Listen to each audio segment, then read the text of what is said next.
lots. Okay, And there was another article, Oh, it didn't have any sound. you can't live in a, you can't live in, attacking historic preservation. but we're not. We don't. We have now, and it would pay Where it says sign in. taxes, but don't, I mean, this is like, Well, who here? right, It's like crazy. I read a statistic that said something like only 17% of the entire city, and all the buildings are protected by kind of historic. And clearly weakening by the second. It's a war. It's a war. The mentality. You know, then I was listening to something about. How many people are in the, It's like Susan, how know, many members there? I can't see. not have. Including me, Chenault. That's a good argument too. How many board members are in the room? I know it's like, we Or- so. Recycle the. Can everyone be quiet, please? On their own greed. I'm sorry, we're done. Sorry. Chenault, can you hear me? Yeah, how many members are there? Board members, 3 full board members, 1 public member. 3, 4, 5. Okay. We'll start even though we don't have a quorum. I just have to note that we don't. Hopefully by the time you start, somebody else will trickle in, Oh, here's the agenda, if you guys want, there's only 2 applicants. Thank you. Who? What happened to the third? The third was it was the same applicant, but it was going to be handled at staff level, same architect had. Oh, okay. The 2 ones. Okay, we'll begin now. Hi, Chenault. I'm here as well. Yeah, Eugene, you're in order. For whatever it is to be in order about. Thank you. This is Community Board 2 Landmarks Committee, the first of 2 meetings this month. The next one is on this coming Thursday, the 11th.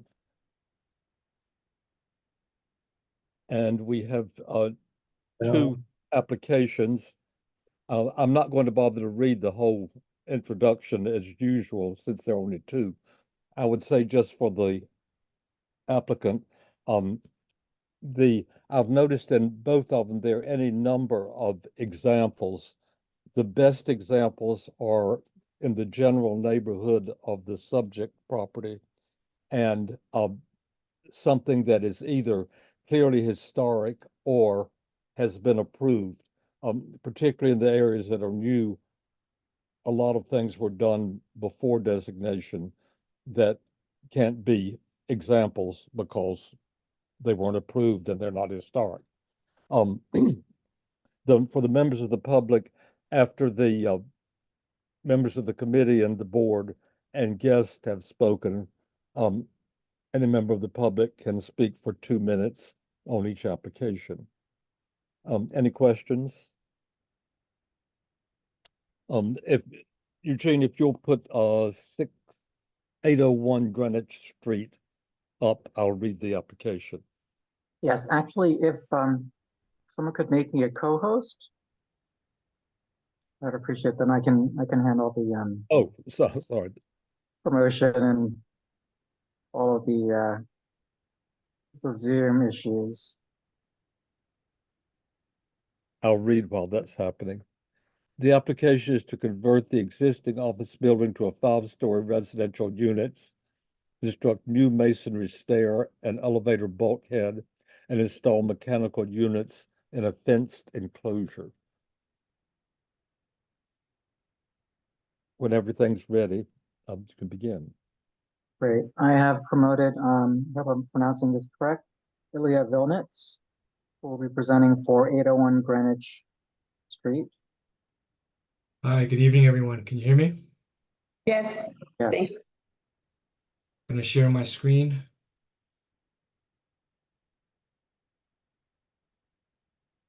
Okay. So this is 801 Okay, Greenwich before Street. you start, could I just ask, I noticed that a number of pages have small things. If you have a particular drawing or something to speak about, please enlarge it. Understood. So you know what? Would you mind if I switched out of presentation mode and just stayed in this kind of format?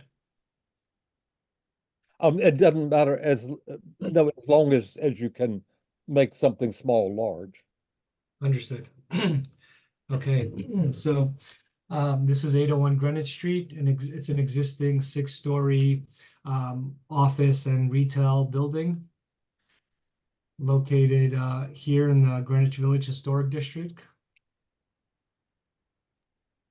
This is the block plan. It's close to the corner of Greenwich and Jane Street. This is the historic 1940s tax photo, along with the designation photo from 1963 to 67. So this is the existing and proposed front facade. The area that we're here to talk about is this bulkhead here, seen in elevation.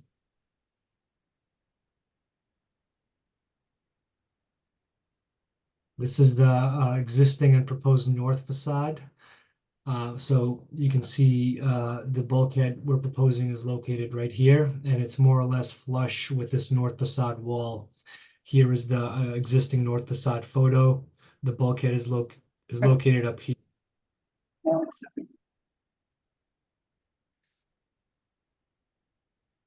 So in terms of precedents for bulkhead like this, there are many throughout the neighborhood. They're a mixture of new and existing and materials. So these are 6 brick bulkheads throughout the neighborhood. This is another group of brick bulkheads. Generally speaking, in the neighborhood, if you look up, the skyline is not very clean and sharp. It's very stepped and staggered. So you can see a lot of the buildings of this age group and type have these types of elevator and stair bulkheads for their flat roofs. And these are examples of some stucco and metal panel bulkheads throughout the neighborhood. So this is a page that shows the mock-up that we built on the roof of the existing building. You can see the site plan here. The area in orange netting is the stair and elevator bulkhead. This taller portion here is the elevator bulkhead, and this shorter is the stair. And then this shorter, even still, is the mechanical enclosure. In terms of the elevator, we did a lot of research to pick the right elevator that would minimize the height of this bulkhead. We landed on a hydraulic elevator, which is different from many of the elevators used today. The machine room for the hydraulic elevator is actually located in the cellar, which allows us to get a 13.5-foot overrun for the elevator, which is the smallest that we could find on the market. And this elevator is going to be custom made for this project, so it's an additional expense and cost for the owner to minimize the amount of visibility for this bulkhead. Another thing I'll point out is that the bulkhead material is proposed to be brick masonry enclosure, and the enclosure for the mechanical bulkhead is proposed to be an aluminum privacy fence. And we're painting both of these items Benjamin Moore Gray Cloud. It's a color gray that we worked with Landmarks to select in order for when you see the bulkhead from the surrounding areas, it'll disappear into the sky so as not to be visible.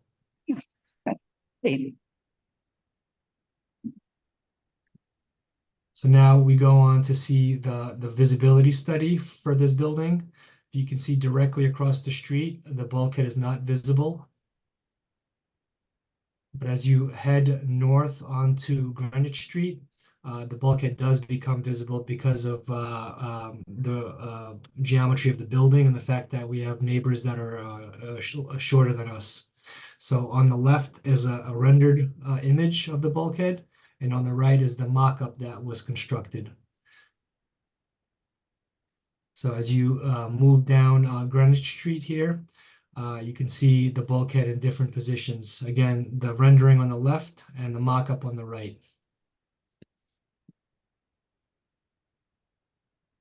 Further north, you can start to see the bulkhead already starting to be obstructed by the trees. Further north, You could start, it's starting to disappear behind the existing buildings. And then you can catch a sliver of it just as you hit Gansevoort Street on the north side. On Hudson Street, it is also partially visible. And again, you can see the rendering and the proposed mock-up here. And then across the street on 8th Avenue, you can see again portions of the bulkhead just being partially visible over the existing buildings. Again, further down on 8th Avenue.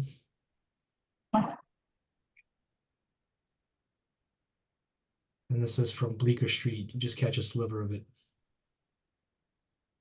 So this is the existing section. This is what the current stair bulkhead comprises of. And this is what we're proposing here, an elevator and stair bulkhead. And mainly you'll notice that this building doesn't have a rear yard. So we're proposing this occupied space on the roof for residents of this building. And by providing an elevator to this top floor, we provide handicap ADA access to this floor. So this is the existing and proposed building floor plans. The ground floor stays retail, but from the second to sixth floor, we convert it from an office use to residential. And here's again that roof plan where you see this is north is facing the top of the page. You can see the elevator directly going out onto the roof terrace, the bulkhead, and the enclosure for the new electric condensers. This building, we're removing all the gas from this building and it's going completely electric. So this is the requirement that we need for these condensers on the roof. And, thank you very much. Thank you. Are there questions or comments from the committee? Anita, Yes, thank you. That was a nice presentation. Oh, my question is, I personally don't have any problem with this. It's not an issue, but I am curious that this building, I think part of its significance is that it's part of a row. And I was just curious, you didn't show anything from any of the other buildings. Was there a reason for that? I will pull up the photos.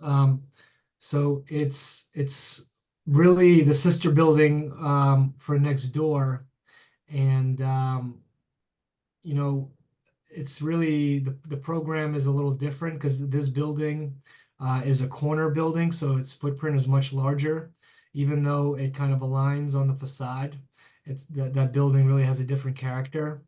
And the building on the left is a shorter building, which is you know, That's your double-edged sword. You get all that light, but you also get all the visibility. correct.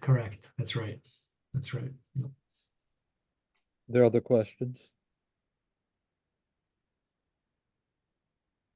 well, I would just like to mention that there's a member of the public who put a question in the chat, which a question/comment.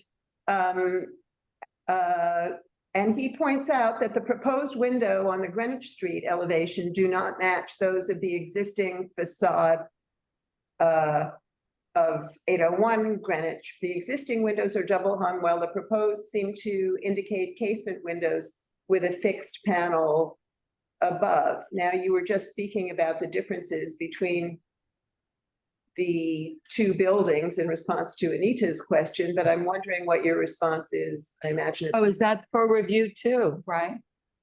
That's part of- No, actually, this is being handled at staff level, but I'm happy to say a couple of words about this if you like. I think the question still stands, which is, you know, can you address the difference in the windows?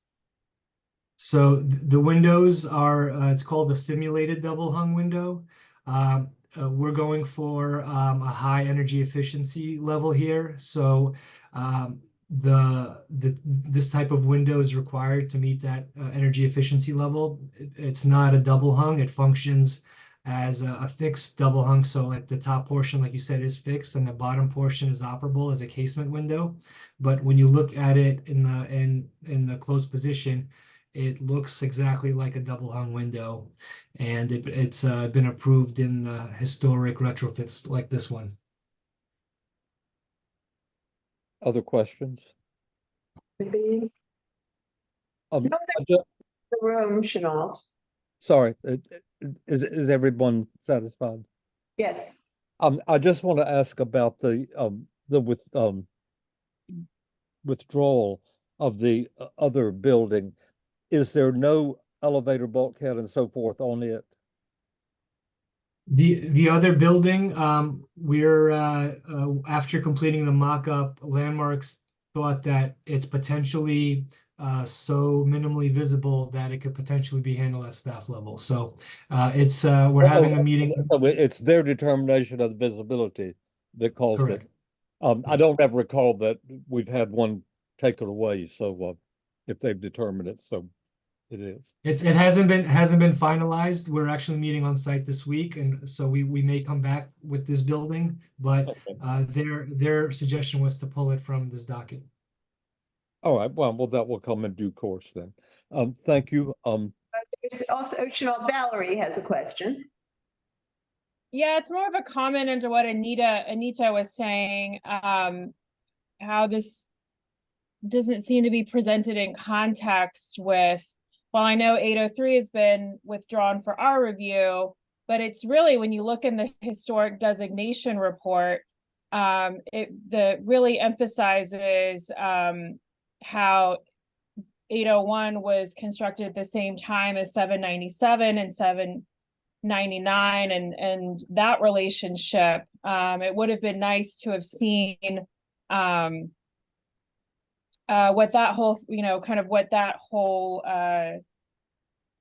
facade looked like together in context for what's being proposed, since this is what was, to Anita's point as well, in the designation report, it talked about these set of buildings, 797 through 799 and 801, which is the application before us, about that similar appearance unifying the block.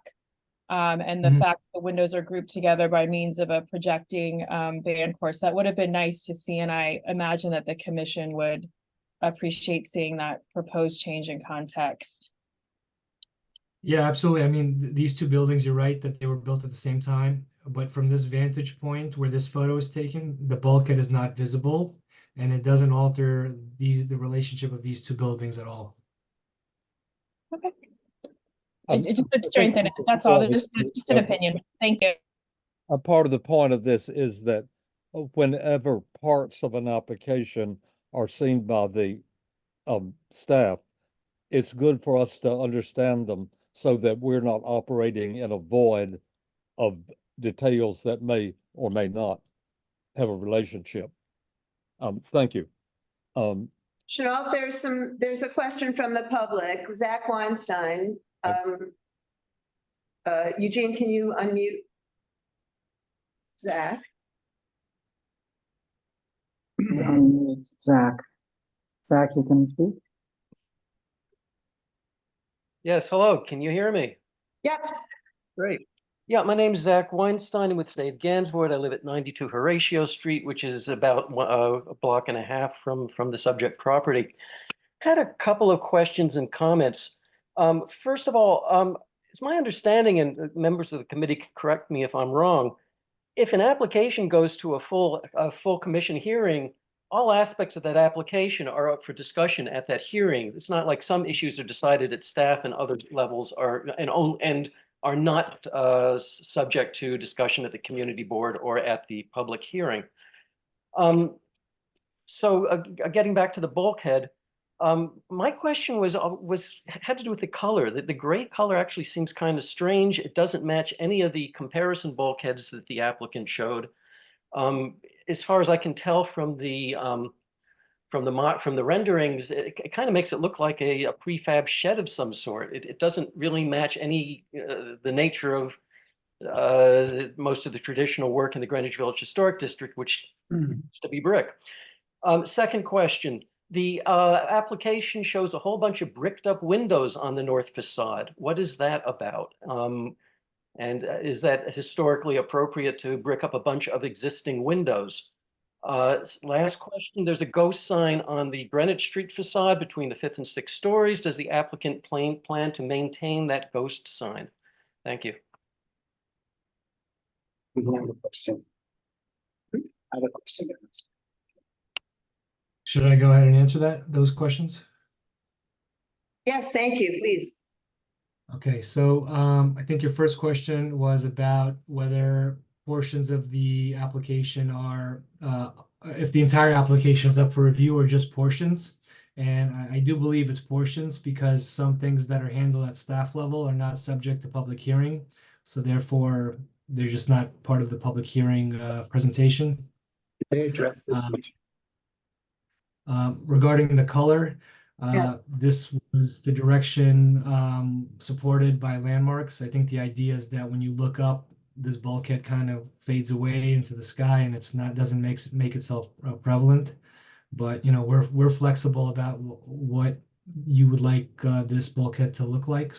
So if you have comments, please let us know. I think you had a question about the ghost sign here, which yes, we're not planning on removing it, so that I think will remain. And was there other questions about the windows getting bricked up on the side? Again, that's a staff level question. And this is just a preference for the interior layout of the building. And they're going to get bricked up in a way that the headers and lintels are going to remain, and the new brick is going to be recessed, so you can kind of still have the sense of the history of where the old windows used to be. So these windows will be enclosed in a sensitive way. Okay, thank you. Thank you. Are there other questions? Chanel, Brendan has a question. Brendan, please go ahead. Yeah, so historic material at the windows, it looks like you're changing the fenestration. Is that correct? On the Greenwich Street elevation. So there are some windows that were shortened at some point in time. So we are going to restore them to their original height. But other than that, we're keeping the masonry openings as they are. Do you know when they were shortened? I do not know.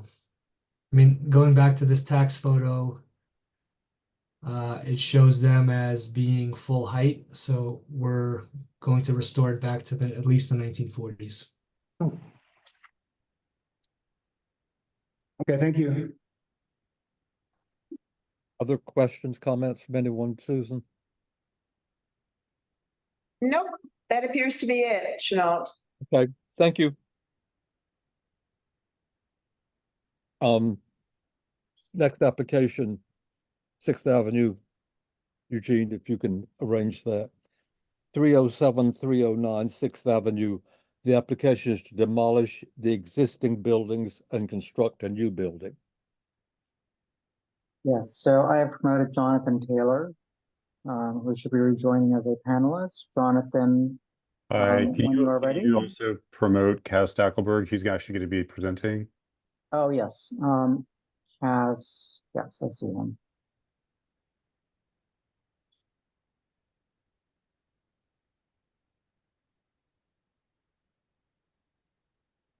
Thank you.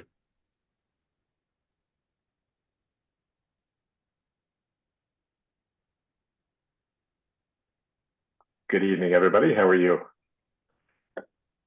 Hi, Hi, Cass. Cass. Hi, you all can hear me. That's good. Good place to start. Terrific. So let me get started. You've met my colleague, Jonathan Taylor, Kaz Stackelberg from Higgins, Grace, Barth and Partners. I think Ralph Kowalczyk from Isaac and Stern is actually going to be joining as well. I'm going to make the presentation, but if you have questions at the end for either Ralph or myself, obviously we're happy to answer any questions you may have about our application. So let me go ahead and share our presentation and then take you through the proposal.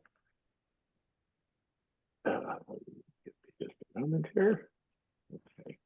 Terrific. So as Chenault mentioned, the application, actually there are two components, two sites, 307 located here and 309 Sixth Avenue. They are two-story taxpayers on the west side of Sixth Avenue in the Greenwich Village Historic District Extension 2. This is the second extension that was designated in 2010. You all, I'm sure, are familiar, the original designation from 1969, and then the first extension to the west side of the district, and then this later, more recent extension in 2010 that was to the east and south of the original district. The extension 2 district is largely a residential district, many early federal style houses, but a predominance of mid to late 19th century and early 20th century 5- and 6-story tenements in particular. And the scope of work that we're proposing tonight is the demolition of these non-historic buildings on Sixth Avenue, and the construction of an as-of-right residential building that on its street facade is 6 stories with a setback 1-story extension on the roof, and then sort of a connected back building as part of the residential construction. The overall scope and area of work, so looking north on Sixth Avenue, you get a sense of the context in which these two buildings located here at the center of the photograph are positioned. It's an interesting site. Sixth Avenue, as you all know, was extended to the south in the 1930s as part of the subway construction and other transportation improvements. But actually this block front is part of the original layout of Greenwich Village. So the extension really impacted the west side of the east side of the avenue into the south. So in looking at this block front, you have tall 5-story flat and tenement buildings on the south side that are down on Carmine Street, and then the bend here where Carmine meets Sixth Avenue. These lower scale buildings at the center of the block front, some 4- and 5-story residential buildings, and then the very tall, very tight commercial building that was constructed in the 1920s, a little bit anomalous, much taller than any of the other buildings immediately around. But you get a sense here, I think, from this photograph of just how distinct this part of this district is, where you have Sixth Avenue at 100 feet wide, whereas many of the other blocks, Leroy, Downing, Cornelia, are very narrow at 40 feet wide. So there's a very different feeling at this edge of the district. A district map here, our site is highlighted in green here on the eastern edge of the district, and then you can see this sort of tighter knit fabric to the west and to the north. As I mentioned, Cornelia, Jones, Leroy, Downing Street, all 40 feet wide streets, Sixth Avenue, 100 feet wide, and then Bleecker and Carmine at 60 feet wide. So there's a different series of scales that exist within the district. And then here, a Sanborn map illustrating the block itself, and obviously a very irregular shaped block. And I think we've all gotten used to seeing these sort of, cut blocks that are often the result of the subway construction, either on 6th or 7th. But as I mentioned, this block actually, this is the original footprint of the block. And this irregular form, this non-rectilinear form, results in 2 extremely deep lots. And I think it's worth noting this at the outset, because what this does is it sort of dictates the form of the building, particularly as it relates to zoning, and some of the massing that's part of this proposal. So you can see the 2 lots, one's 25 feet, 307 Sixth Avenue is 25 feet wide on 6th, and 309 is 19 feet wide. But the significant thing is that they're 157 feet deep. So they're sort of, almost twice as long deep as many of the lots on the block, and they're by far the deepest non-through block lots in the whole district. So I think that's an important thing to understand going into the overall discussion of the proposal. A few photographs of the east side of Sixth Avenue here. This is to the north, this is to the south. Again, you can sort of see at this edge, particularly on the east side of the avenue where it was widened as part of the subway construction, sort of open spaces and just a great deal of width directly across the street from the project site. And then a rendering of our proposal. So as I mentioned, we are proposing a 6-story residential building with a 1-story setback extension on the roof, commercial ground floor, and 5 floors of residential uses above. Side elevations finished in a Roman brick, similar to the brick used on the front facade, which is trimmed in brick and limestone. Paired windows, and as you'll see as we get into the details, a nice tapestry and articulation of brickwork, not dissimilar to the way some of the brickwork has been used historically in some of the residential buildings and tenement designs in the district. And you can see, I think in this zoning map, which I don't want to spend a lot of time with this, but you can begin to understand sort of how the underlying zoning dictates the form of the building, which indeed is unusual, but because of the depth of the lot, that is dictating in large part this large court. It doesn't have to do with the height or the FAR or how tall the building is. It is about lot coverage, the depth of the lot and the width of the lot, which then dictates the need for a large court. So the way this plan works, this is Sixth Avenue running along the left margin. We have our 6-story street wall with a setback 7th floor light court, and at the back of that initial area is the 7th floor extension. We are straddling 2 zoning lots, which also dictates an irregular form. So the first 100 feet of the 157-foot deep lot is a R7-2 district, so that goes out to 100 feet, and then the back 57 to 69 feet is an R6.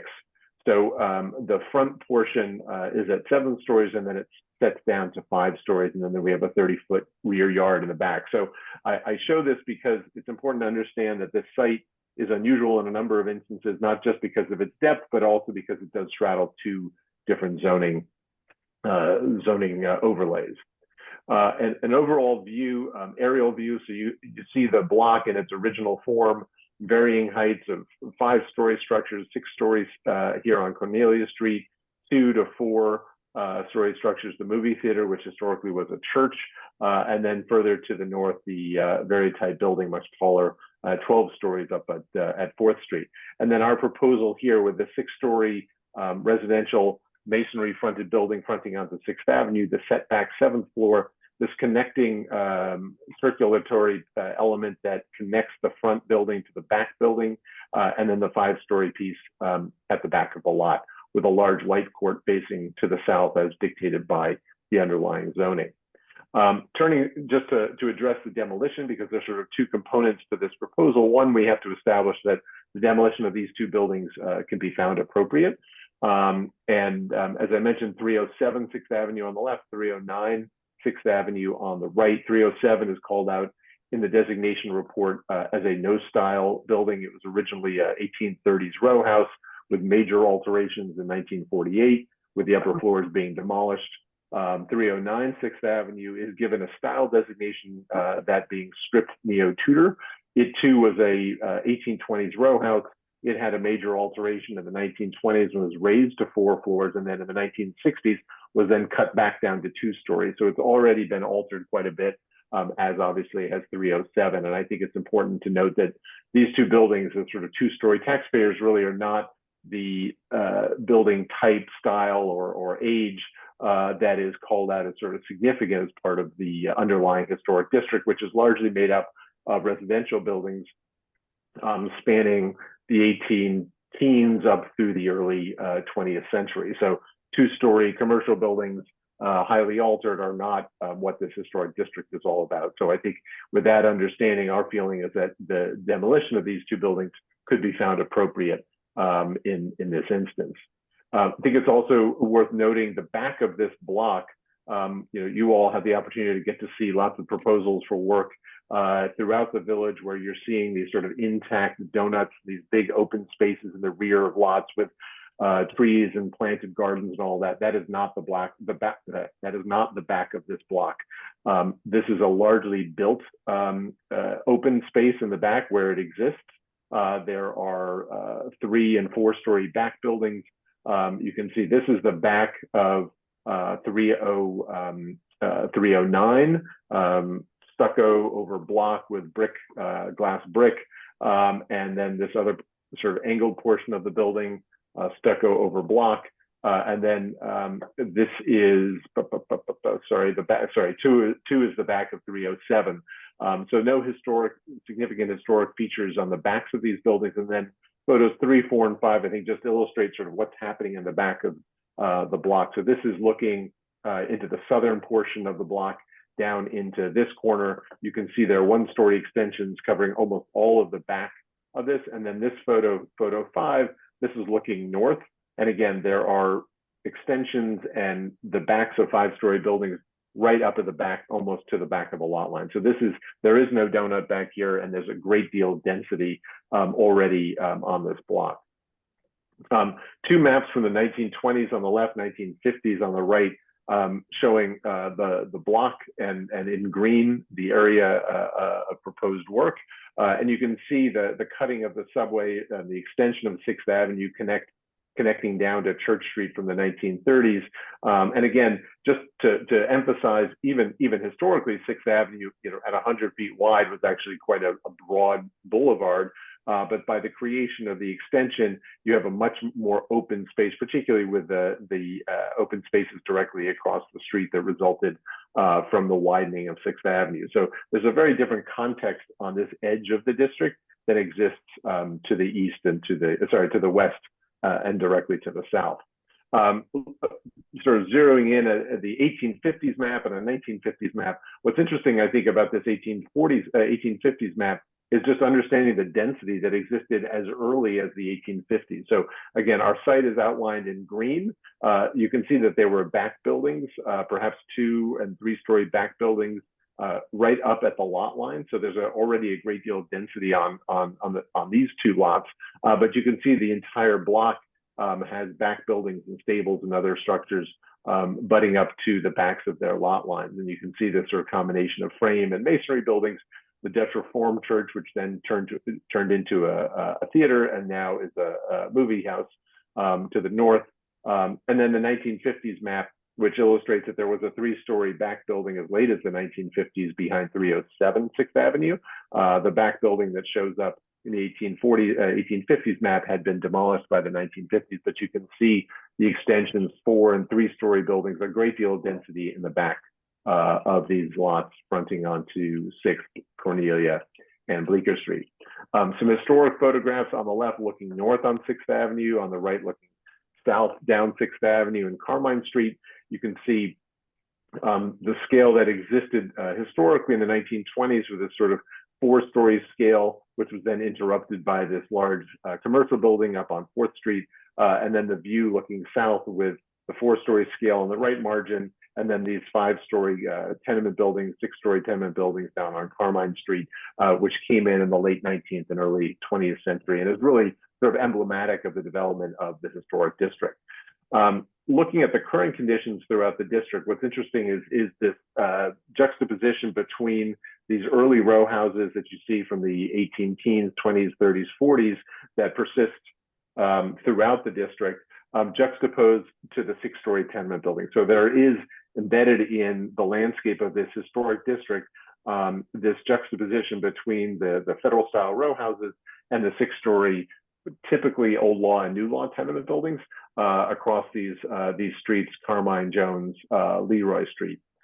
What's interesting about that also is that you end up with these side elevations of the taller buildings that are visible over the shorter buildings. And what you see are these open light courts and things like that that really speak to the underlying goals of the tenement house laws, which you all may be familiar with, but the idea of sort of introducing better living conditions, increased light and air from the old law to the new law. And I think the current zoning under which this proposed building has been designed as a sort of an outgrowth of that same series of efforts to improve living conditions and increasing light and air for residents.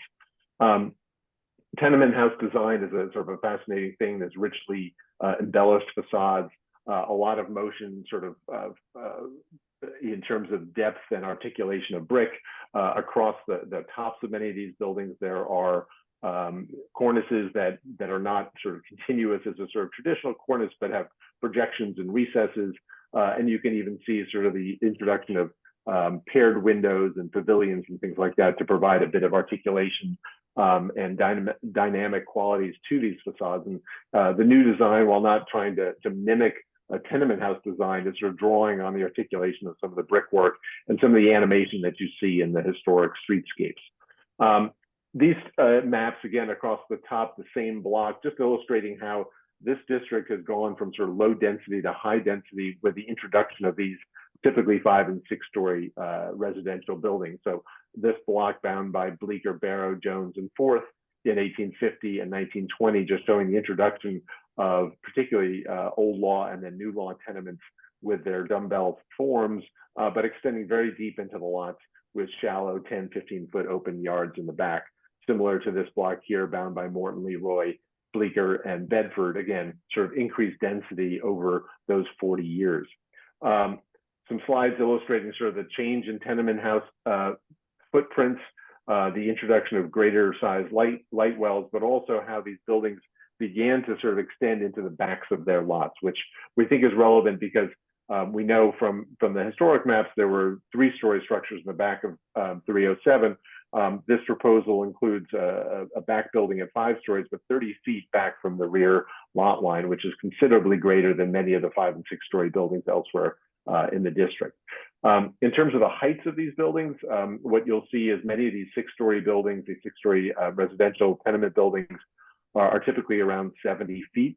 Our proposal, the 6th floor, including the 7th floor setback, is 72, 73 feet in height. So in terms of the height relationship between other buildings throughout the district, we think we're actually very much within that sort of historic continuum of these residential buildings. And then in terms of the form, you know, I indicated sort of through the zoning map, but also that aerial view, the form of the proposed building is somewhat irregular because of the depth of the lot and the underlying zoning. But what's interesting is when you look here on the right, this is the building just to the north of our site. This is the movie theater. So this is actually on the block on which we're proposing a building. You see these irregularly shaped buildings that were constructed. This from the late 19th century, I think, with a 5-story wing on Sixth Avenue and a 5-story piece, Sixth Avenue here, Cornelia Street here, with this 5-story connector.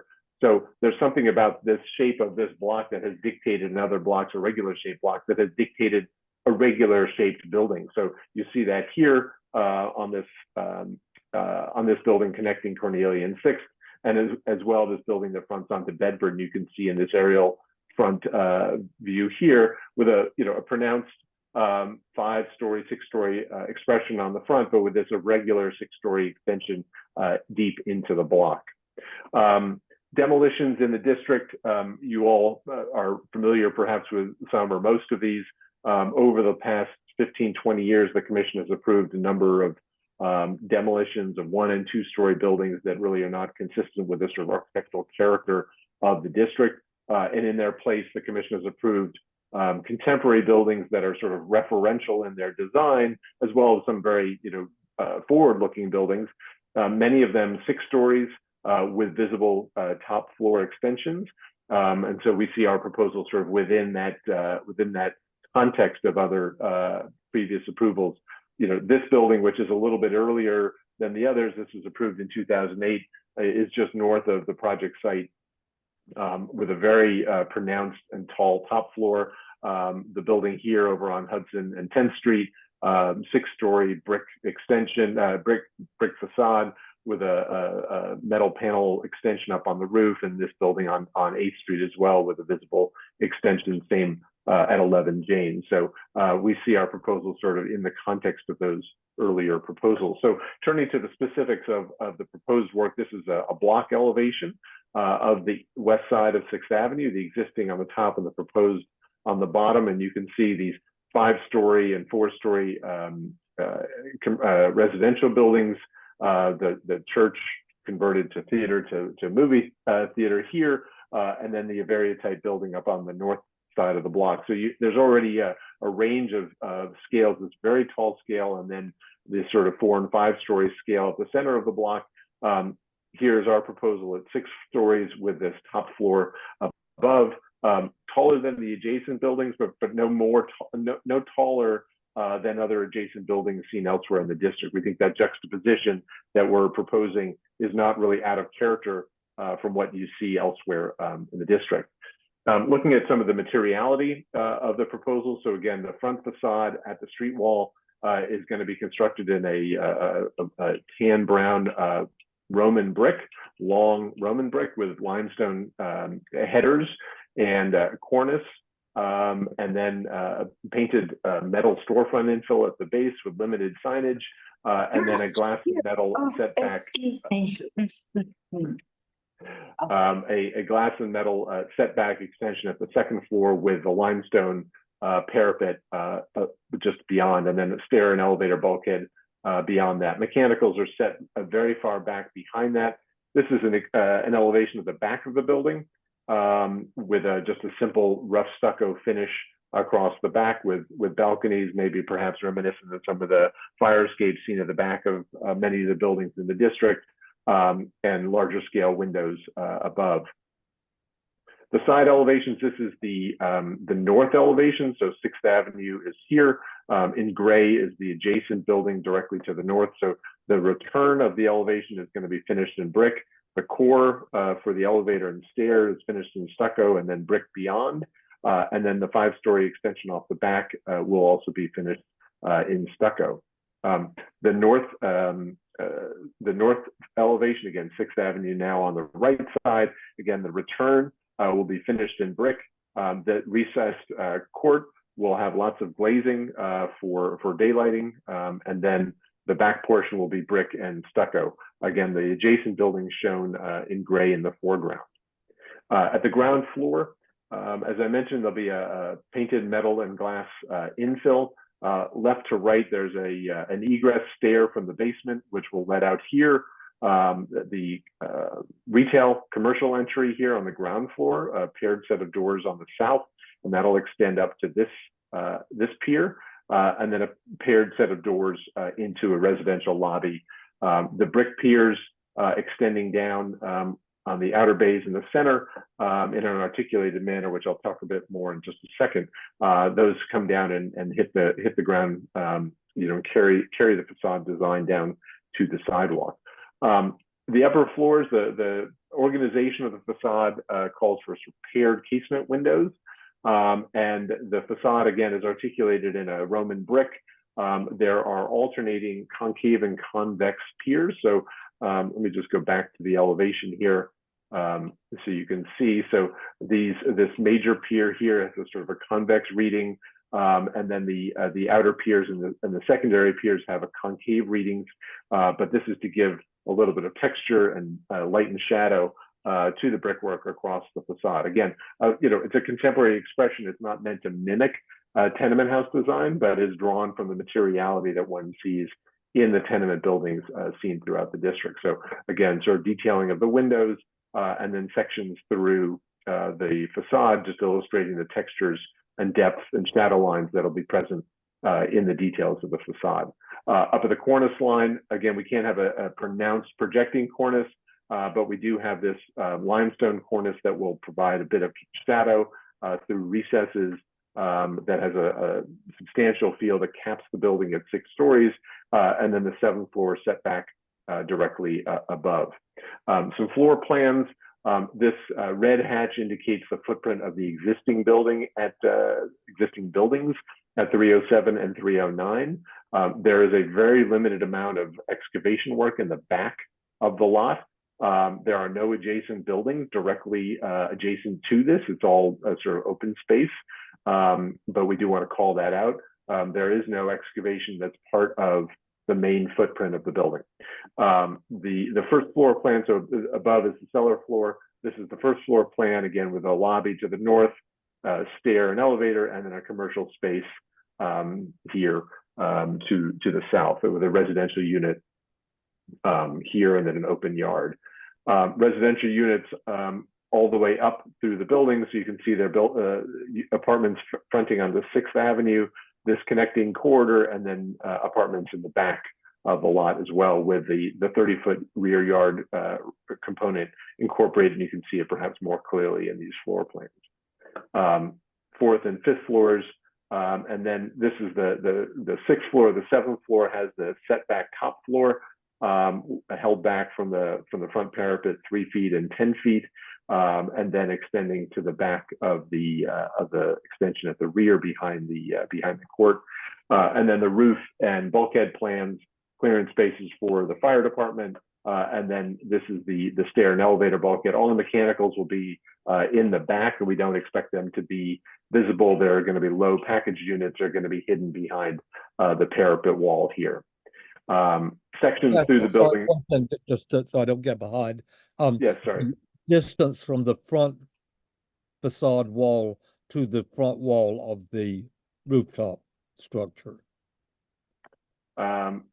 So up at the 7th floor, because this depth is actually quite shallow because it's dictated by the scale of the light cord here. This setback is, Jonathan, is this 6 feet or 10? I thought this was 10 feet. Do you remember? We'll look this up, Chenault, and we'll give it to you. I know it's 3 feet What is here. the closest is what we're after. The closest is 3 feet here Okay. at the middle of the elevation, and then it's set back a bit more on the corners. And then this upper roof plan and the bulkhead plan, again, just enclosing the corridor and the stair and elevator. And again, the mechanicals will be hidden behind the parapet wall here. Section, again, the red hatch illustrates the outline of the existing building, and you can see it's actually, at the same depth as the proposed, so no excavation included under the main mass of the building, and then the extension of the building directly up above. At the rear, we are proposing a greenscape space at the back of the lot within this 30-foot rear yard. There's some paved areas directly behind the building, but then planted areas at the edges of the lot line to the west and south. And then, of course, within the courtyard, that will also be a combination of hardscape and softscape spaces.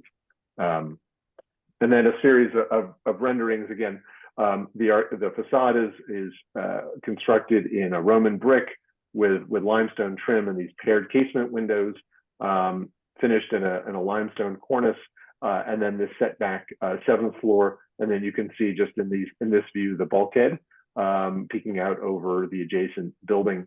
And this view looking northwest, again, the main 6-story massing of the building with the 7th floor extension up on the roof. And then this return wall, this brick return wall on the south elevation.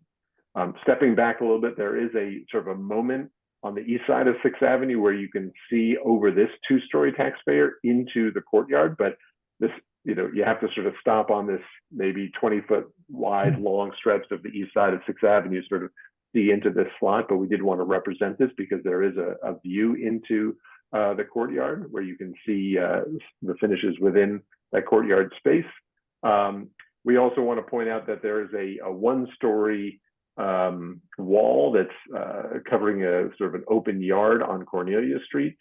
There is some visibility of the side elevation at some distance. It's sort of similar in finish. You'll be seeing primarily the stucco north elevation, not dissimilar from the stucco elevation of the building directly to the north of 311 6th Avenue. But we do want to represent that because there is some visibility through that slot.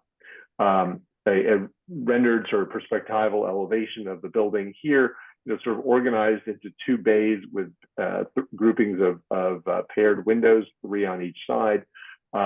Again, this is not meant to sort of mimic the richly articulated, some might say sort of over-articulated tenement facades, but it is drawn from sort of the residential buildings that are in the district in terms of its primary 6-story expression, and the glazing and the sort of introduction of daylighting, both through this the fenestration on the street facade and also the court, sort of derived from these early tenement house laws, which were really about improving living conditions for residents in these residential buildings.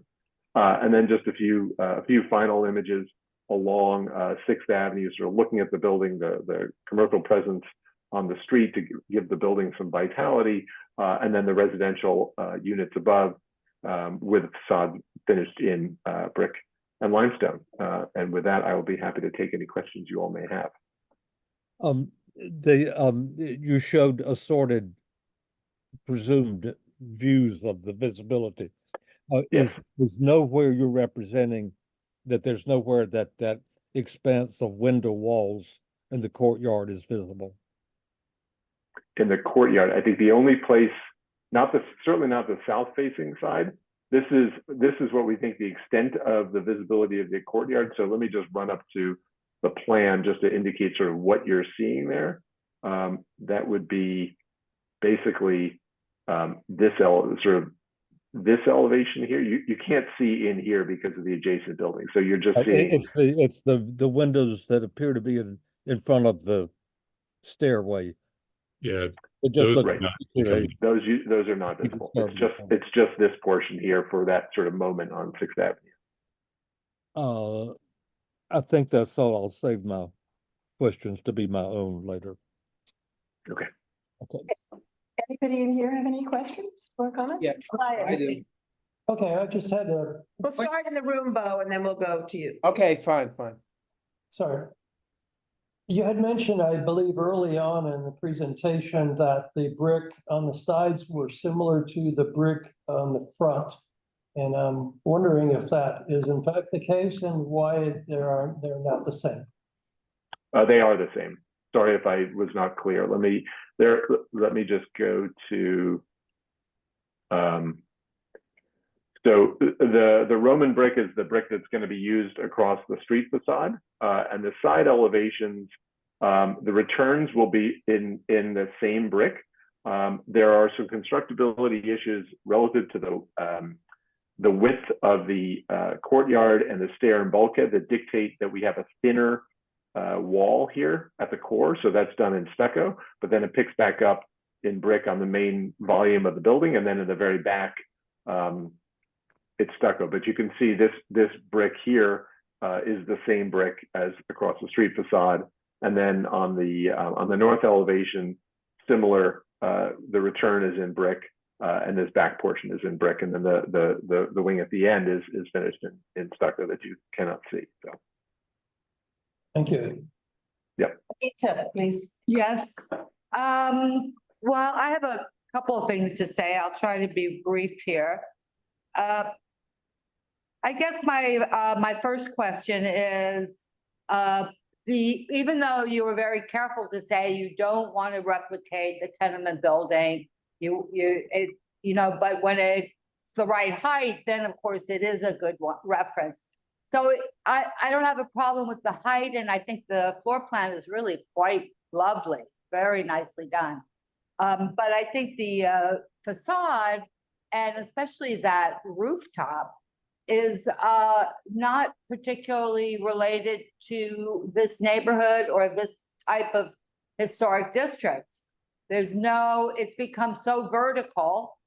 And I realize it's a modern building, but there's so much. Excuse me, Anita, if we could have plate 21, I think it would help what you're talking about. 21, okay. So and then I'm looking at all these beautiful examples, and it's so much fun. And then when I get to yours, the horizontal has disappeared. And 22 will help that, if we could go to 22. And the recess is, there's a lot of glass, too much more glass than there is solid. But one of the beautiful things about this neighborhood is the way the horizontal meets the vertical. And that's just, now it's like the Bowery, Soho, or, it's something that we are seeing. It's not handsome, but doesn't pick up on some of the fun, more specific neighborhood qualities of this size building. Mm-hmm. And then that'll be it for now. But I'd also want to say that the encroachment of the rooftop, that middle section, very unappealing. And if there was one place I would really have fun, is I would put a big freaking cornice on this thing, and then you could get away with it. But everything's so flat and, have any shadow to it. But other than that, I think it's really a great project. I would just look at those things. I'm going to speak now I'm going to call upon myself. Cass, could we see the north elevation, please? I'm trying to understand what will be visible on that, because there's that huge expanse of glass, and I would like to Right. understand where that, from where is that visible? So the short answer is that's not visible from the street. So that is, let me go to the, so if you can remember this, let me run down to the plan and just show you. That is this elevation. Okay, great. So this is set back, I don't know, 40 feet from the lot line. All you'll see, and let me go to the rendering here. So There's from a the slice south, from Cornelia Street or something, but that's about it then, huh? yeah, no, what you're seeing on Cornelia Street is, so this is the, sorry, south. The courtyard is on the south side, but wait, the view from Cornelia is to the north. So this side. Yeah, you see this corner from Cornelia Street. But really, looking at the renderings, I think that's probably the best way to answer the question. You're seeing the brick sidewall of the main volume of the building. And then this one slot here where you're seeing a little bit into the courtyard, but you never see that glazed wall that you were just asking about. You never see this. Okay, thanks. I thought that, yeah. but I just wanted confirmation. Thanks. Yes. I have to echo Anita's thoughts regarding, you've got all these lovely references to tenements and the older federal style homes, particularly the tenements. And I think that honestly, except for the fact that there's brick involved, if you hadn't verbalized all of that, it's not something I would really see. I don't think I see that strongly because of the rhythm of the building, which in some ways looks more appropriate to Soho in terms of the glazing and masonry proportion than it does to this particular part of the village. And I would say that most particularly the storefront is really does not have any of the kind of references to other kinds of storefronts other than the really aberrant ones with those aluminum storefront installations. But I mean, in terms of any kind of older buildings in the district, the more historic buildings, that storefront is just really out of place, and also rhythmically out of place because the masonry is sort of like these little legs with this bigger building on top of it. And I'm wondering why the choice wasn't made to more, not to imitate the tenements, but to reference them in a stronger way. So I think, this is obviously a contemporary building. I want to sort of address two things. I want to address the roof because I know you and Anita have brought that up at the top floor, and also the infill. So I think, what we've wanted to do is create a proportion, particularly for the windows, that sort of feels comfortable but allows for as much daylighting as possible. And so I think that that across the facade affects the sort of heaviness of the piers. We wrestled with that, and this is actually, this has got more masonry than where this design originally began. And we're comfortable with the way that the piers come down and sort of stabilize the building, sort of coming down, the full height of the facade. I think the storefront design, is meant to be simple and not, highly articulated. Could it be, more textural? Probably, but I think it's sort of consistent with the way that the balance of the facade is done, which is a sort of, let's say, an abstraction of some of the brick detailing. So I think it's meant to be a little bit more restrained, perhaps, than what you see elsewhere in the sort of historic designs, elsewhere in the district. Regarding the roof, we looked at doing a top floor that was clad in brick and glass, but it literally, it felt heavy, and we thought this treatment was a sort of a lighter, visually lighter approach that allowed for that 6-story reading to sort of remain very legible without sort of bleeding the base of the building, the 6-story base, into that top floor. So it was, let's say it was an aesthetic decision among the design team to create a distinction between the two and create a visually lighter element up at the top, and not introduce the brick masonry sort of purposefully up at the top of the building. It's the volume, it's not the color. It's the mass and where it's positioned on the building. It's not, the color's fine. I liked it, you know, it's bland, it disappears, but it's pushed so much forward. It's like, you know, I don't know what the right image is, but it doesn't look good. Well, while we're on the subject, why is it so far forward, which is far, far from the norm for rooftop additions on? Right. So let me go to the plan. So you know, part of this is because this front portion is actually quite shallow. So you know, there's just a desire to sort of capture as much space up on the roof as possible. There's a connecting stair here, and then this room, and then you know these two rooms. So you know, we don't have the benefit of a 70-foot deep roof to sort of set that extension back. So that's why it's as far forward as it is. Okay, thank you. Bo, you had your Yeah. hand. I want to thank Cass for a very comprehensive and very fast presentation. That was very.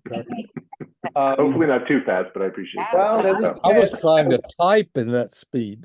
Yeah, I think it was great. I loved it. I'm concerned with the front windows. I just, you know, I agree with Anita and Susan. And to me, well, first of all, tell me how much of those windows set back from the front plane of the building. It looked to me like there's a minimal setback, but I can't tell how much it is. Let me just see if there's a dimension on here. Cass, at the top, I think it's that 8-inch. Yeah, so that's not right to the. I'd say, Bo, it's close to a foot, maybe 10 inches. And what's the operation of those windows? Because, you know, frankly, they look, at least from this rendering, they look like sliding, you know, 1980s windows. Yeah, they're casements. They're casements that open out. Open in. And actually, let me. I don't know if Ralph is on. Ralph, you're on. Ralph Kowalczyk, the design architect. I want to just confirm that. Hello, everyone. This is Ralph. Confirming these are meant to be casement windows, inward swinging. These are to be casement windows, open inside. Yes, for the washing and maintaining the windows. Absolutely. Well, you know, I mean, they don't conform to my concept of. I actually love casement windows, but they don't look like that to me. So I'm just commenting on it. They look kind of banal. You know what I mean? It's not, the whole front is not, and I agree that it does look more like in a building that you would see, you know, in Soho, you know, a new building constructed in Soho. I don't think it fits too well in its current location, but the window treatment to me, it just bothers me somewhat. I don't know what you can do about it, but I'm just. Go into this at the. Yeah, that's okay. Yeah, fine. That's it. That's all I want to say. Thanks, Phil. Anybody else? I would just second what everyone said so far. I think that the reason why it looks out of context. Oh, Cass, thanks. That was a great presentation. The reason why it looks out of context, for one of the reasons, is because you've got the 6th base, 6th floor, typical like NoHo, Soho building style. And I'm wondering, can you go higher? Can you go 7, 8? Can you pull the penthouse forward? And I think it'll take it out of that context more into, this particular streetscape, not the streetscape, but the neighborhood. Right. So the zoning limits the height at the street wall. So that's our issue here. You know, we definitely looked at that, and when we talked early on, before I understood what the restrictions were about the zoning, we talked about a street wall building that was potentially taller, but that just wasn't, that wasn't something that could be achieved under the underlying zoning. So, and I think, my reference to the tenements and the heights of the tenements, these are typically 6-story buildings, particularly ones from the beginning of the 20th century, and they are usually about the same width at about 40 to 45 feet. So I think proportionally, I've certainly heard your comments about the design, but proportionally, this is sort of consistent with the buildings, the larger scale residential buildings that are in the district, not the early sort of 1870s, 1880s residential buildings, sort of tenement buildings, but the later ones. at that 6-story expression, but I hear what you're saying in terms of the overall expression of the facade. Well, I mean, right down the street, you have this incredible library of these tenement buildings at the peak. I mean, they must be 1905 or something, where, you can't embellish a window enough. It's just amazing. And so there's so much that you can pull from that. Could we discuss the windows at the business session? I think All righty. points have been Well, made. I just wanted to say that we do have a proximity to a very beautiful section of tenement buildings. Not just the mass. And regarding the height, it's correct that it's as of right, but it must be understood in the context of landmarks. That's as of right for zoning, and yeah, of course, possible for the landmark decision to decide something different from the zoning. Of course, within the zoning, but Good. They did a good job with all that. It looks pretty good. Okay, if nobody else from the committee has anything to say, let's move to the public, where I see we've got one member of the public, James Clare, who has their hand raised. And Eugene, would you just keep the time on these Oh, things? sure. Yes, I'll keep track of time. So James, you are permitted to speak. Hi, how are you? Can everybody see and hear me? Can hear you. Yes, thank you. Okay. I'm a parent who lives right in this area. One thing that hasn't been mentioned is the fact that directly across the street from this project is the Minetta Playground. It sits directly across, and I know that there was discussion that there would only be some small sliver angle where the back of this project would be visible, but what's going to be seen from the park is exactly that. And I noticed that wasn't discussed. Also, what wasn't discussed is the fact that you're going from a 2-story building across from this park to 7 stories. That's going to impact openness and light, and that should be factored in to the decision to approve this. Besides the fact that the look here is just completely incongruous with the surrounding buildings. Thank you. Thank you. Can I just address the commentary about the impacts to the east side of the avenue? Yes. I too am a parent who lives in the district, and so I think about these things too. I think what's significant, and looking at this photo, and then I'm happy to pull up the map, is that Sixth Avenue, is 100 feet wide, and then you've got the sidewalk, and then you've got the playground. Given the context around this site, I don't think there's going to be a significant impact to daylight and significant impacts to the daylighting at the playground. I just here this is I think we pick it up here. It is across the street, but between the openness from the end of Carmine Street and the 100 feet at Sixth Avenue, I don't think the 6 or 7 story portion of the building is going to significantly impact the park. Thank you. And we have another question from the room, Cass. One of the things I was admiring in the photographs is there are some very beautiful mature trees on that nice wide sidewalk, which is a reprise from, and I know that area very well. And I was wondering, it looks like it would be really good to plant one more. Has that been in your discussions at all about planting a tree? Right there, you have a missing tooth, and then all along you have a really nice, cool shaded area where people have markets. Right. I mean, more trees the better, as far as I'm concerned. So I'll pass that on. I would think if there isn't a problem with the street light and the relationship of lampposts and tree pits and things like that, that adding another tree would certainly be a positive for everybody. Yeah, we got to bring those temperatures down on the street. Thank you. Thank you. Yes. Anybody else? Okay, I don't see any other raised hands. Chenault, I think we're done. Thank you, Thank Kat. you all. Okay. Thanks, We'll Kat. move on to the business session.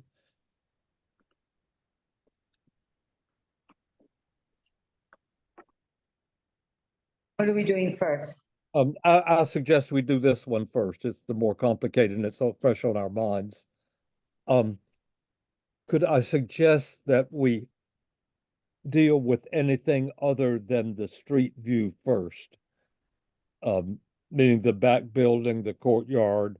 I think the visibility of the assorted sections in the back was addressed. Does anyone have any issues about those?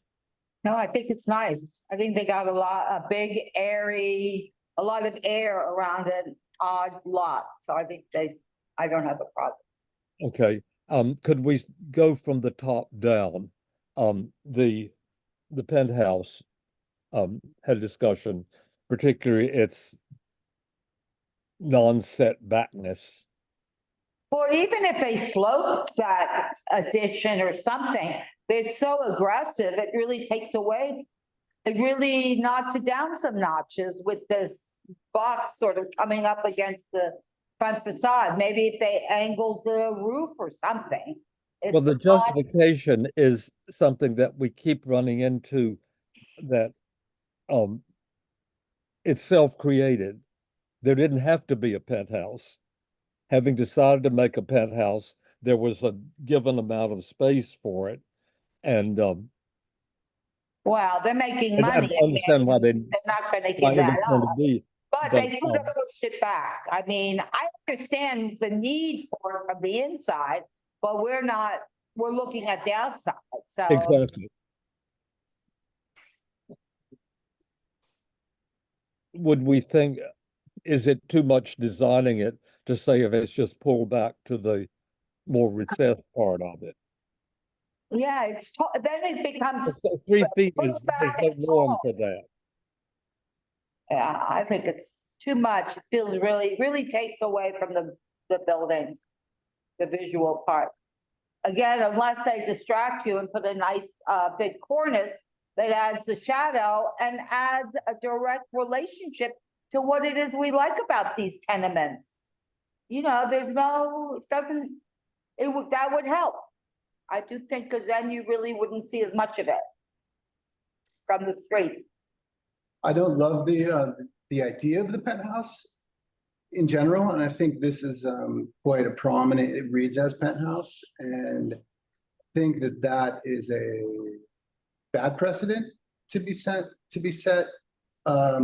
Also, it does look like it is an addition. It looks like it's a faux addition on top of a historical ability that references a historical building. I would much rather see it be taller and pulled and just add another floor onto it.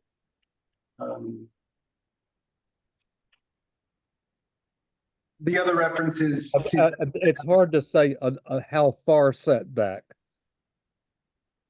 A conventional distance. Yeah, I think the materials are a little bit, if it were the Okay, same. let's get it sized, and then we'll do the material. Chanel, can I I'd like to suggest that rather than, redesign the penthouse, which is not really for us to Right, do. that's what I'm trying to avoid. We expressed our, I think, shared concern that penthouse is just visually prominent, right?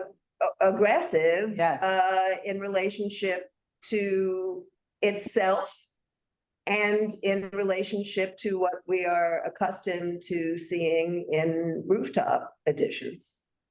And ask the applicant to reconsider the design of the penthouse in order to make it less aggressive, to somehow conform to the vocabulary of the district and or to relate to its own building a little bit more coherently. And might we just add to that, especially with respect to the setback? Yes, the setback, exactly. Sure.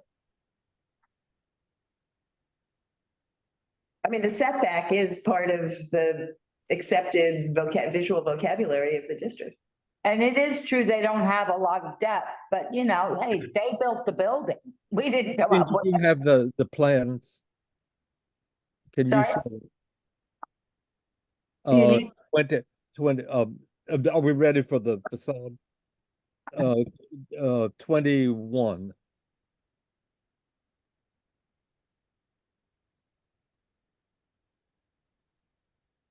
all right, let's see, what about 21?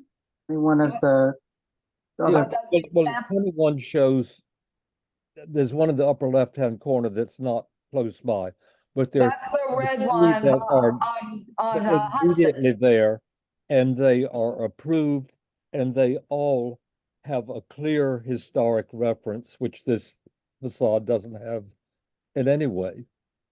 It looks like it's off the shelf. And it has horizontal, their examples are very good. I mean, really, Right, but they all have something that this building doesn't have, which is a shame.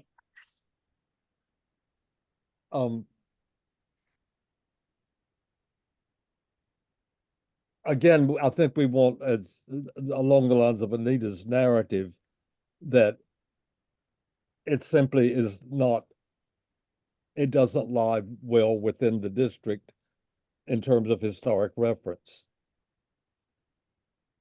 No, sadly, it feels a little generic. I mean, that's where we've gotten to. So it's like, it's not the first one we've seen, you know, similar. But that's a missed opportunity.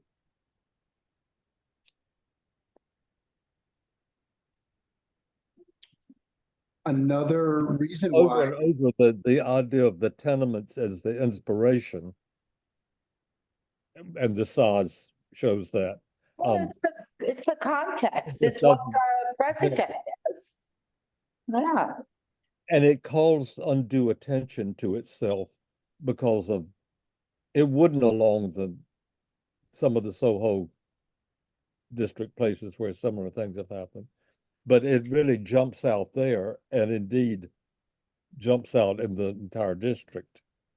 Also, I think, you know, there are other more contemporary buildings in the district, including in the extension,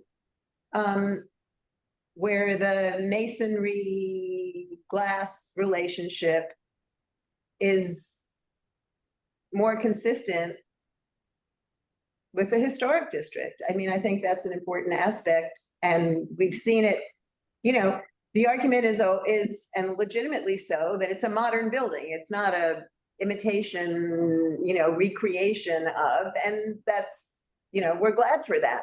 But at the same time, I think the references need to be honored a little bit more clearly.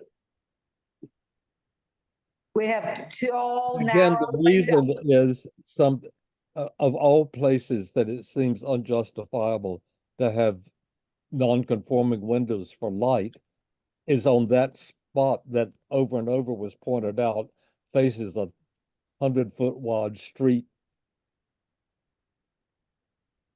and a playground. So the idea that A lot of other a things. huge There. Yeah, of course, everybody wants to maximize, you know, daylight, but it's not a, yeah, as you say, it's not a hardship location as far as daylight is concerned. Right, not at all. Right, it's funny. the other thing is the setback.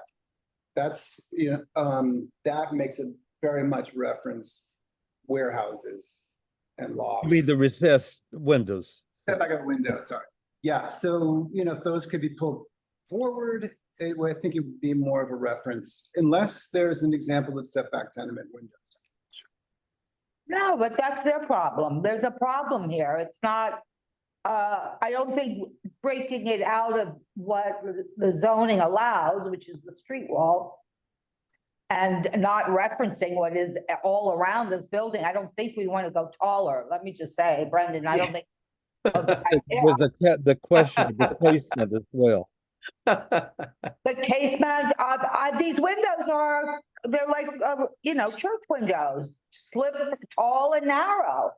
I mean, Yeah, they're that's awful. not the neighborhood. They're the wrong proportions. There's too many of them. I mean, I don't know. It's not too hard, but these are not them. This is something else. And I see it on You're the asking ballot. is that the facade in total, windows, masonry, Yes, have No. more respect for the historic reference and taking no that advantage the of it. applicant represented as being a tenement building. Yeah. Also the bricks, and again, I don't mind them, but I just want to point out to everyone, 3 by 12 bricks is a very different kind of brick. There's nothing common about it. And we're used to having like common brick and then a little bit better brick, and they're 4 by 8 and they have soldiers. This is just like, whoa, woo, it's like a bathroom or something. It's very modern, very, and I like some of the way they've used it, but I just want to point out that this is not your grandmother's brick. It's gonna look very different, very slick. Don't you think, Brian? I agree. Yeah. Good point. It's a really good point, yeah. All brick is not equal. A brick is a brick. What did Louis Kahn said? What does a brick want? Yeah, thank you. What does a brick want to be? Oh, he wants to be an arch.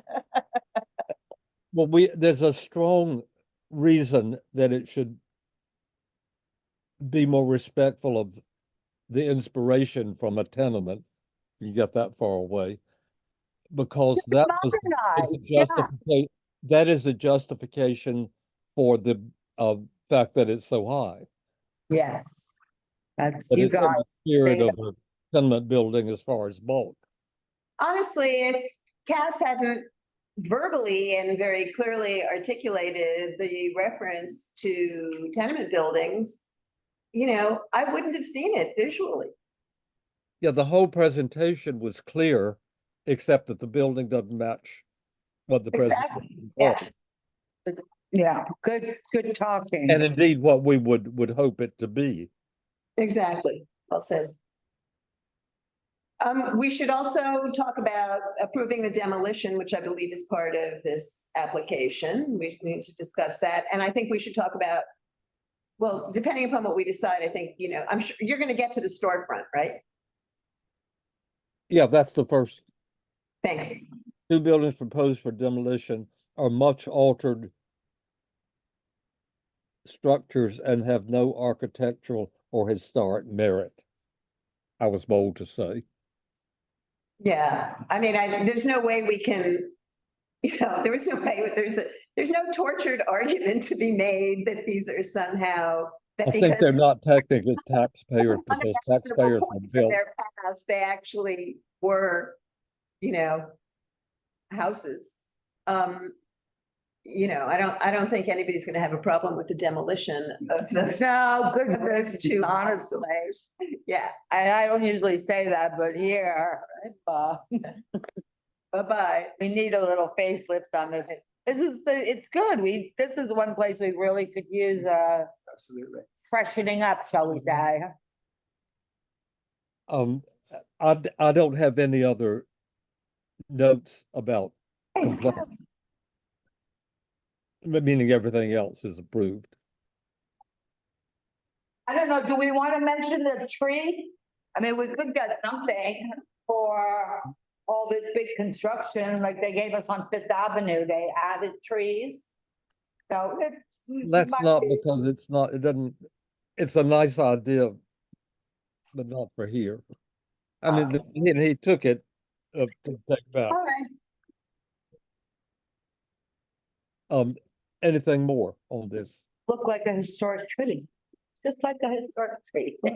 Everybody's in favor of the tree. We need it here. They didn't seem to argue about that, so. No. That's what you I've suggested. lost the other poor Obviously, application.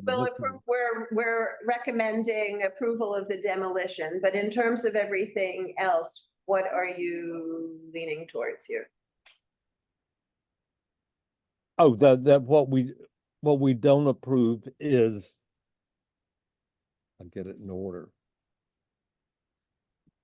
The penthouse and the facade, basically, Right, so, okay, including the storefront. okay, thank you for clarifying. Yeah. Everybody good with that? Yes. And what was that, to deny the facade? I didn't hear what he said as far as the voting goes. Chanel, would you repeat that for Anita? That the facade, some wording that it should more nearly reflect the inspiration of a. No, I understand that part, but what are we Particularly voting with for? respect to the, Yes or no? to the windows and how they're treated and punched and so forth. So that's so we're recommending denial of the facade, the store, and the penthouse as presented.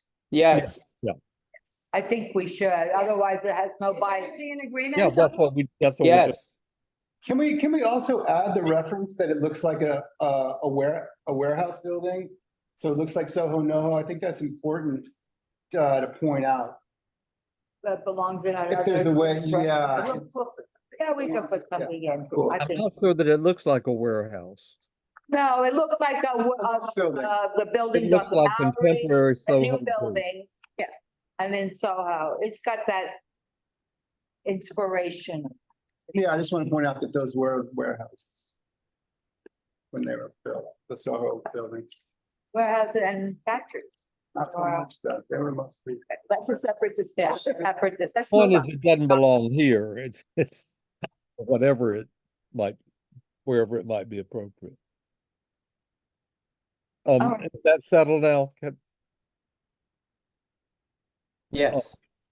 Next Okay, so is, Greenwich Street, can't even remember. Oh, Just the bulkhead. Bulkhead. what is that one? That was the bulkhead. Oh, The bulkhead. oh, that was big. It didn't really bother me, but it bothered me that there was no reference to if it affected the other buildings or, this is a. that's all, that all was appropriate for discussion, but it's not part of the application. The application is only for the roof. Okay. Good that we discussed it and so forth, but,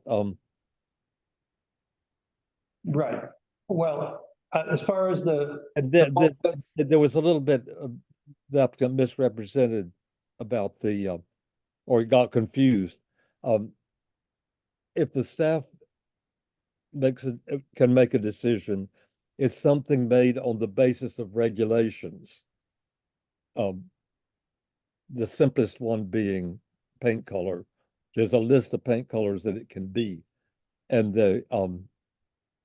and there's a list of windows that can be for certain buildings. And that does not go before the commission. But if it's a subjective thing, then it must. And if it goes before the commission, it must come here first for a public hearing first. Well, as far as the bulkhead is concerned, I would just like to opine, suppose, that I thought that if that bulkhead had been painted something that would be blending with the side wall that it's sitting on, that it would seem like it's a part of the building instead of a shed built on top. I agree. So that the Makes party sense. wall went up and became the same, Yeah. like you see in something blending Soho. with the party wall. But isn't that the way it If is? it's a painted party wall, arched or, if I'm Yeah. not mistaken. Arched. Arched, Oh, okay. arched, maybe two. I don't remember really.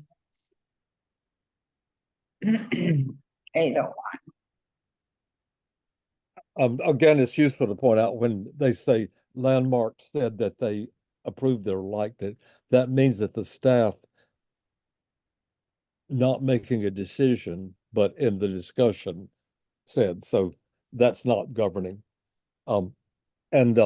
So Brian, what we're saying is that the side wall of the bulkhead complex should match the side wall of the building. Yes, the more closely. And the other walls would then be as presented. Yeah, I agree. I'm looking at it right now and it would look much better. That must be it, right? But is that what you're saying, Brian? Yes. And So every- Brian, every you're saying example- it should be that like, Looks like whatever a- that color is. Hang on, Eugene, please go ahead. Oh, yes, I just wanted some clarification. So Brian, you're suggesting it's the color of, I don't know what to call that color on the side. That beige. And brownish. material, I would think. It is Material, hard for brick. us to decipher. So the suggestion is that the new construction blend with the existing side part of wall. Okay. Good The suggestion. comments on Greenwich Street. This is the one that And the had bulk and changed all and the back windows. of it. They changed all the windows on the north facade. They're not before us. No, no. If they come, we'll discuss it. Any others on the application? Okay, I the, totally support what Brian was saying, and I think everybody else does too. So we should make sure that everybody is in agreement or note if somebody is not. Is everybody in I didn't agreement hear with that? anybody opposed to Brian's. Everybody agrees with Brian, yes. Yes. Brian's Yeah. from- Yes. Look at this. All these examples of. Yeah, they do. They should look at their own examples. They Does haven't. that settle Greenwich Street? Yep. Done. Yeah. So Sorry about all the confusion. It's just madness trying to arrange two meetings apparently. And it went back and forth, and here's where we ended up. The please, if you have violations, suspected violations or certain violations, send in that form that was distributed earlier, and that will be sent out to the full board membership this week to have more people have input so that that can move along. I just want to check because with the online and not online, only Zach and Albert are missing, right? For the attendance. Okay. they're missing.